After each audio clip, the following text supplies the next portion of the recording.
friends, in this video we'll talk about this thermodynamic derivation of relationship between elevation in the boiling point and molecular weight of a non-volatile solute. It is one of the most requested topic on the YouTube and most searched topic also. So in this video I will try to discuss this topic in a much clear and detailed manner so that you can attempt this question in the exam and can score good marks. In my previous video, I have already discussed about the elevation in the boiling point and also the relationship between the molecular weight of the solute and elevation in the boiling point. So if you have not watched my previous video, I will recommend you to watch my previous video on elevation in the boiling point. I will put that link in the description.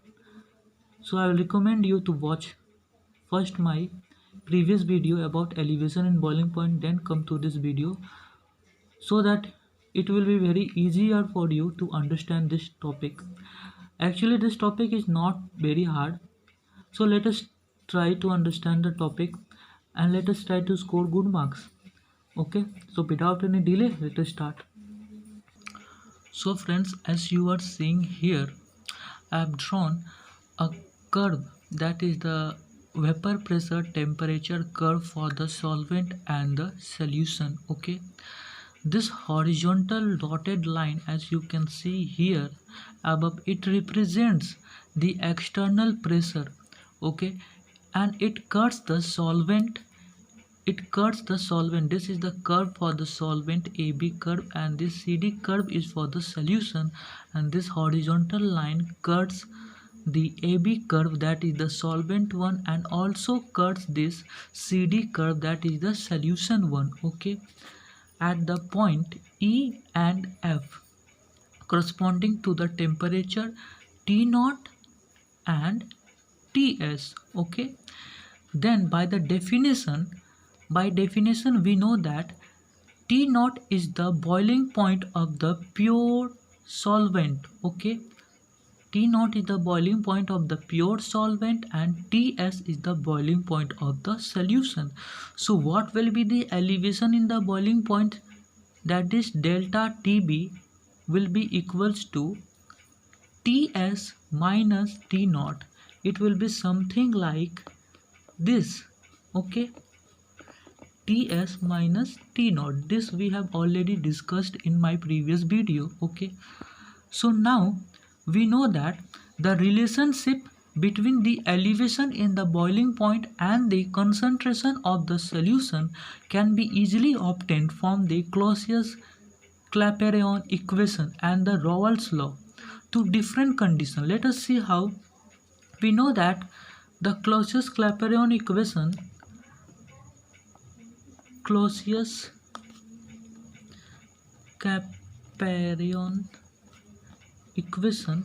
we know that it is applicable to the phase equilibrium in integrated form is given by, that is the integration of P2 by P1. If we have seen integration P2 by P1 equals to delta H by R 1 by T1 minus 1 by T2. Okay, this is the Clausius-Clapeyron equation. Okay, so here we know that P1 is the vapor pressure at the temperature T1 and P2 is the vapor pressure at the temperature T2, and delta H, this delta H is the molar latent heat of transition. Okay, and we can see from here that this G and this F lies on the same solution curve. Okay, suppose the vapor pressure of the pure solvent and the solution at the temperature T0 are P0 and Ps respectively, then we'll have something like this. Corresponding to the point G, we have temperature equals to T0 and vapor pressure, I am writing vapor PR, that is pressure, equals to ps, okay, small ps, okay. And then corresponding to the point F, temperature will be Ts and vapor pressure will be P naught, okay. This I have got from here. As we can see that here this G and this F lies on the same solution curve, so this G will have corresponding to the point G, we have a vapor pressure that is Ps and we have a temperature that is T naught. So corresponding to the point F, we have a vapor pressure P naught and we have a temperature Ts, okay. Hence for the equilibrium, I have written there, okay. Hence for the equilibrium solution, equilibrium with the vapor according to Clausius-Clapeyron equation for the points G and F, we will have putting these values in here, we will have integration of that will be P naught by Ps, because P2 we can say that this is the P2, okay, P naught, and P1, this Ps will be the P1, okay. Delta H by R, and here in the place of delta H we'll have delta HV, and this delta HV is called the latent heat of vaporization, okay. And here we will have T1, in the place of T1 we will be having T naught, and in the place of the T2 we'll having Ts, okay. And here I have said you earlier that this delta HV is the latent heat of vaporization, okay. This delta HV is the latent heat of vaporization of 1 mole of a solvent from the solution, okay. So basically it is the, see, this delta HV is the latent heat of vaporization, okay. Now we will have, in the case when the solution is a dilute, then this delta HV, that is the latent heat of vaporization, will be equal to the latent heat of vaporization of the pure solvent, okay. Now we have integration P naught by Ps equals to delta HVR. Here we will solve this and we will get something like Ts by T naught by T naught Ts. I hope that it's clear. So we can write this equation also as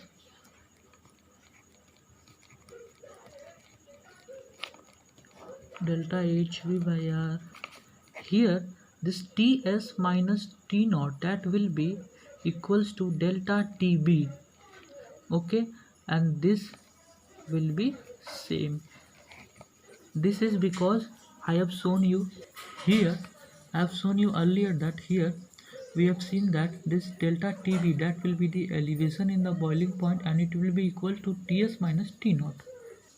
Now when the solution is dilute, okay, then Ts is nearly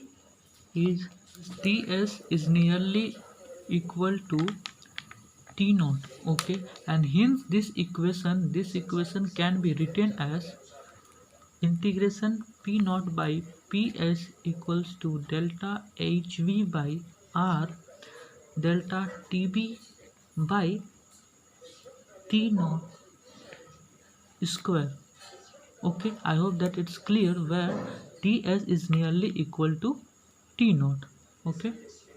Now what we'll have, we know that according to Raoult's law, or we can say Raoult's law. Okay, according here this will be, here this chi2 will be mole fraction. Okay, mole fraction of solute. This chi2 will be the mole fraction of the solute. This equation can be easily written as in this way: 1 minus ps by p naught equals to chi2. Okay, or ps by p naught equals to 1 minus chi2. Okay, this and this are same. Okay, I hope that you are getting it, because if we will solve this we will get this.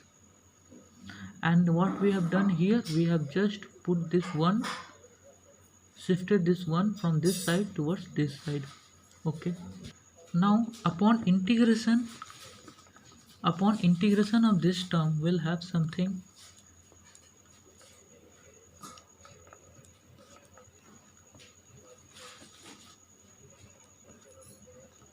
okay, and here, or we can write this as integration of ps by p naught equals to minus integration of 1 minus chi2. Okay, since this chi2 is very small and it is less than 1, okay, hence the value of the infinite series value of this chi2 can be neglected, and we will have this integration of 1 minus chi2 will be approximately equal to minus of this chi2. Okay, so putting this value in here, we'll have a equation something like this.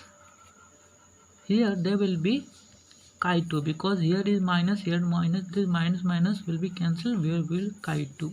Now substituting this value we will substitute in the equation, in this equation. Okay, substituting this value in this equation, we will have something like, we'll have chi2 equals to delta hv by r into delta tb by t square naught.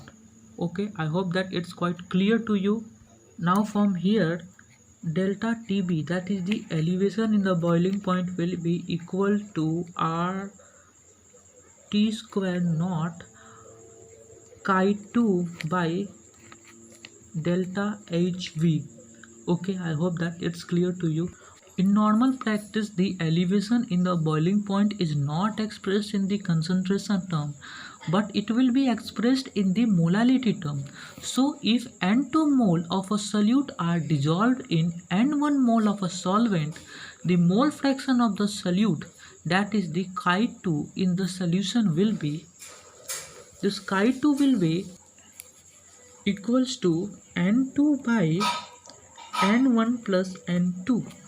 Okay, also when the solution is supposed to be dilute, then this N2 will be smaller than N1, or in other words we can say that this N1 will be greater than this N2, so that this denominator N2 can be neglected in comparison to the N1, and hence for the dilute solution, this equation can be written as this chi2 equals to N2 by N1.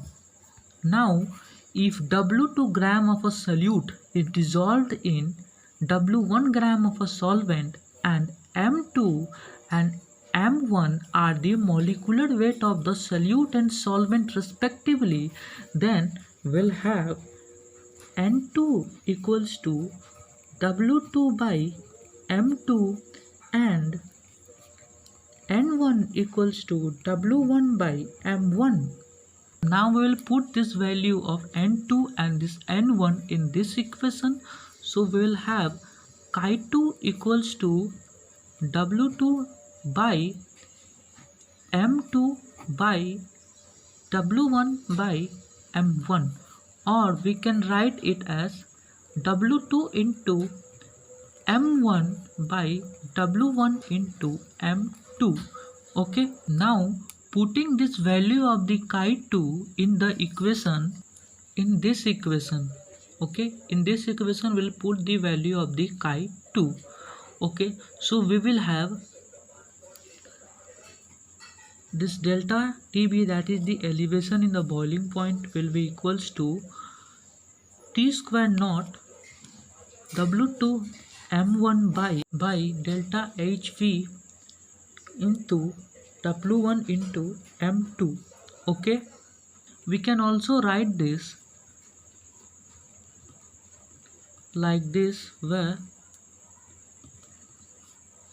we will divide this delta HV by M1. Okay, delta HV by M1. We can do this because these both are in a dividable form, as we can see. So we divide this delta HV by M1. Okay, and the rest are as same. Okay, we know that this delta HV by M1 is the latent heat of vaporization per gram of a solvent, and it is given by this. Okay, so we will simply put this value in here. So we will have something like this. This delta TB will be equals to RT square T naught W2 by, here we'll put the value, that is the LV W1 M2. Okay, I hope that it's clear. Now let us say the molality of a solution is M.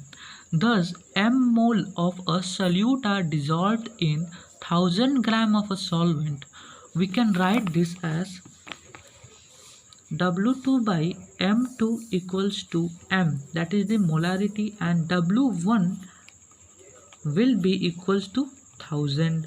Okay, so we know that this equation we have already got. Okay, so in this equation we will put the value, these values we will put in this equation. Okay, so we will have something like this: delta TB equals to R T square naught by this latent heat of vapor M by this 1000. Okay, I hope that it's clear. We have put this value in this equation and we got this. Okay, because we can see here that is the W2 by M2 is M. So W2 by M2 will be M, and W1 is 1000. So here 1000. Okay, I hope that it's clear. We can also write this as delta, this is delta TB equals to R T square naught by 1000. This is the latent heat of the vaporization, and this M. So we can write this. Okay, now we are finally reached to our goal. Here we will see that this whole term is a constant. This is because this whole term is constant.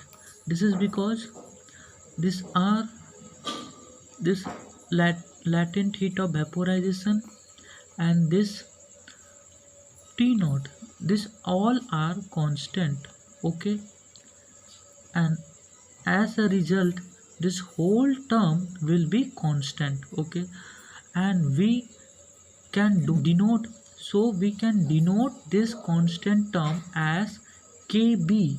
Okay, and we can write this equation as